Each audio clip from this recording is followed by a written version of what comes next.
Hello everybody, welcome back to the channel. Now in today's video, I want to share with you a little bit about my thoughts with the Xiaomi 14 Pro that I actually bought a couple of weeks back in China.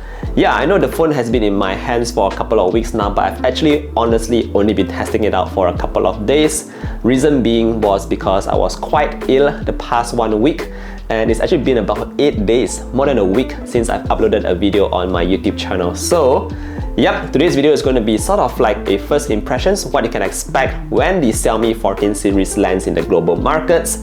I think I'm going to be sharing more of what I like and what I did not really like of the Xiaomi 14 Pro. So let's begin right away. Now first and foremost, let's start off with the things that I like here. When I first removed the phone from the box, guys, I must tell you, this black version is really the kind of color that I'm vibing with. Just check out the back design, guys. It's completely matte out, it's so stealthy looking, and I really like this totally blacked out look that you can get on the Xiaomi 14 Pro.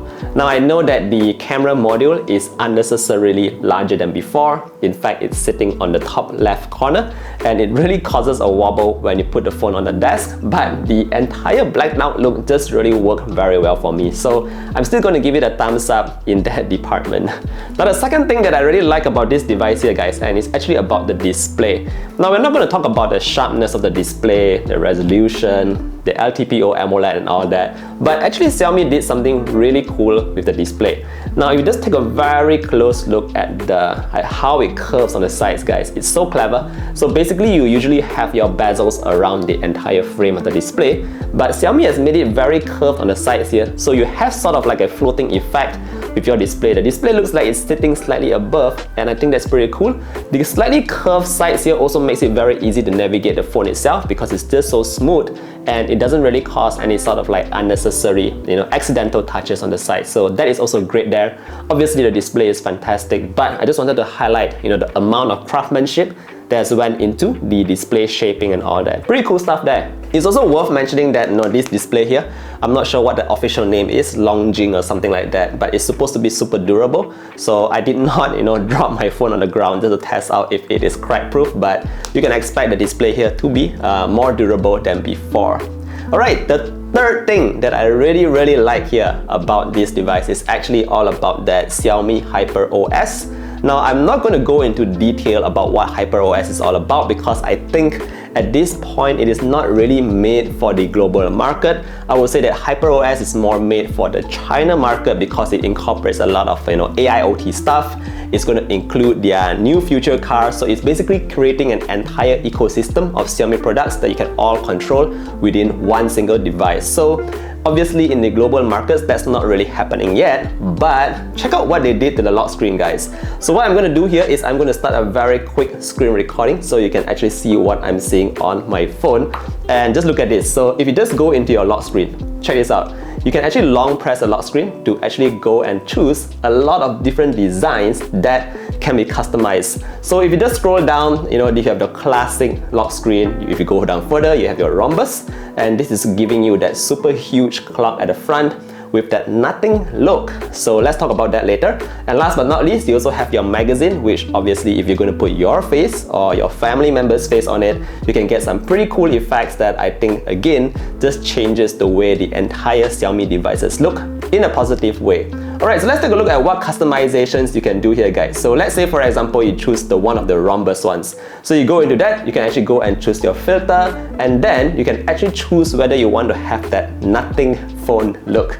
So this is where you can actually choose a couple of different effects. You can even turn on the matte effect to have that totally blurred out look, and I think it looks quite cool here. A lot of fun stuff to play with. Obviously you can also change the font of the clock if you want to have something looking a bit more crazy, a bit more funky. You have all those in your settings. So pretty cool there. Once you're done with it, you can just hit done and click apply, and there we go, you have a brand new lock screen. So I've actually made a couple of different lock screens here. As you can see, it actually works quite well with your own pictures. I shot this picture of a car, and check out the way it's able to detect the depth from the image itself. I think it did a pretty good job here. Obviously, you can create even more different kinds of cool lock screen wallpapers, and that is something fun that I thought was really necessary for MIUI or HyperOS or whatever, just to give it a bit more freshness in terms of its user experience. So I think that's pretty cool there. on the Xiaomi 14 Pro. Now last but not least, another cool thing that I really like here is actually in terms of the charging speed. Now obviously this comes with 120 watts fast charge, but it's pretty crazy quick, guys. It does like 100% in just 18 minutes, and I never had to worry about charging my device up. It's always very easy to charge, super quick all the way. Oh, the last thing that I should mention here, the one that I like, is actually about the processor on board. So obviously you're having the Snapdragon 8 Gen 3. I actually compare it to my iQOO device here, and the performance obviously is very similar. It kind of missed out on my Vivo X100s in terms of the benchmark scores. The Vivo X100 kind of scored higher, but I'm not too concerned there because I know the Snapdragon chipset is going to be very powerful, very efficient on the Xiaomi 14 Pro. Alright, so now let's talk a bit about the things that I did not really like.